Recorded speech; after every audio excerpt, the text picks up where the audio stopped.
សម្រាប់ថ្ងៃនេះយើងមកធ្វើញោមមីជាមួយគ្រឿងសមុទ្រហើយគ្រឿងផ្សំរបស់យើងមានពីរបីមុខសម្រាប់មីនេះវិញខ្ញុំយកជាមីកញ្ចប់ហើយយកទៅចំនួន2កញ្ចប់ទេ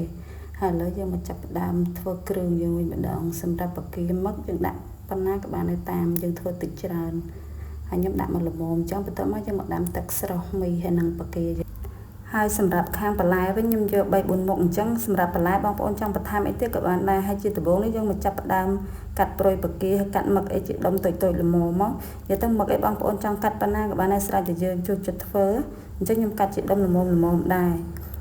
ហើយមីយើងយក2កញ្ចប់បន្ទាប់មកទៀតយើងមកចាប់ផ្ដើមស្រុះមីវិញម្ដងមីខ្ញុំស្រុះយកមកល្មមអត់ទន់ពេកហើយក៏អត់រឹងពេកដែរយើងដាក់តាមផ្លែទៅលើករួចជាការស្រេចដែរហើយសម្រាប់បកាវិញខ្ញុំស្រស់យកមកឆ្អិនដោយសារផ្ទះខ្ញុំអត់សូវចូលចិត្តញ៉ាំឆៅអញ្ចឹងយើងស្រស់ឲ្យយើងឆ្អិនហើយបន្ទាប់មកយើងបានស្រង់ដាក់ចានណាដោយសារវាផ្លែឆ្អិននៅបកាហ្នឹងមកហើយបន្ទាប់មកទៀតយើងចាប់ផ្ដើមមកហាន់គ្រឿងដែលបានរៀបចំមិញណាស្ពៃក្តោបយកមកបន្តិចល្មមឯងនិយាយទៅគ្រឿងផ្សំនេះខ្ញុំយកតែបន្តិចទេដោយសារអត់ចង់ដាក់បន្លែច្រើនណោះមួយថ្ងៃនេះញ៉ាំបន្លែរហូតអញ្ចឹងដាក់តែមកល្មមមកបានហើយគ្រឿងផ្សំប៉ុណ្ណឹងសល់ច្រើនដែរណា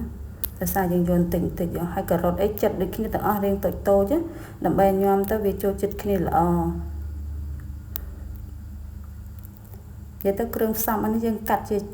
ដុំតូចទាំងអស់សម្រាប់ជីយើងយកទៅមកមុខឯជីអាណាអញ្ចឹងបងប្អូនមានជីអីទៀតក៏បានដែរនិយាយទៅជីដាក់កាន់តែច្រើនកាន់តែឆ្ងាញ់ហើយបន្ទាប់មកទៀតយើងចាប់ផ្ដើមមកលាយទឹកត្រីសម្រាប់ញោមវិញម្ដងក្រូចឆ្មាខ្ញុំដាក់រៀងច្រើនដែរដើម្បីយករសជាតិជូរដិតទៅហើយមានម្ទេសមានខ្ទឹមទឹកត្រីប៊ីចេងស្ករបន្ទាប់មកយើងចាប់ផ្ដើមកូរទឹកត្រីស្ករហ្នឹងនិយាយទៅគ្រឿងលាយមិញហ្នឹងយើងកូរឲ្យសព្វចូលគ្នាទាំងអស់ណាហើយបន្ទាប់មកទៀតយើងមកចាប់ផ្ដើមលាយញោមវិញម្ដងសម្រាប់ញោមនេះបងប្អូនធ្វើច្រើនដាក់បន្លែច្រើនតាមហ្នឹងអានេះខ្ញុំធ្វើបន្តិចអញ្ចឹងខ្ញុំយកតែបន្តិចល្មមទេហើយយើងដាក់បន្លែទាំងអស់ហ្នឹងចូលគ្នាទាំងអស់ហ្មងទៅនិ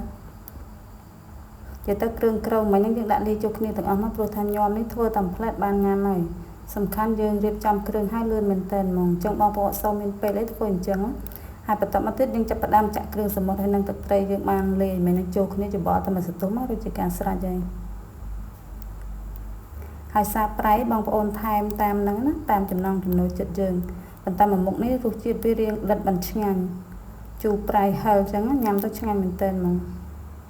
ហើយយើងញោមតាមផ្លែតមកបានញ៉ាំហើយអញ្ចឹងមួយមុខនេះគឺងាយមែនតើហ្មងធ្វើញ៉ាំជុំគ្នាថ្ងៃឡើងល្ងាចឡើងអីក៏បានដែរបើទិញគេមួយចាននេះក៏អស់រៀងច្រើនដែរប៉ុន្តែយើងធ្វើខ្លួនឯងទៅបានច្រើនហើយញ៉ាំបានច្រើនគ្នាទៀតហើយរសជាតិក៏អាចធ្វើតាមតម្រូវចិត្តយើងបានរៀងខ្លួនអញ្ចឹងបងប្អូនអាចសាកធ្វើញ៉ាំបាន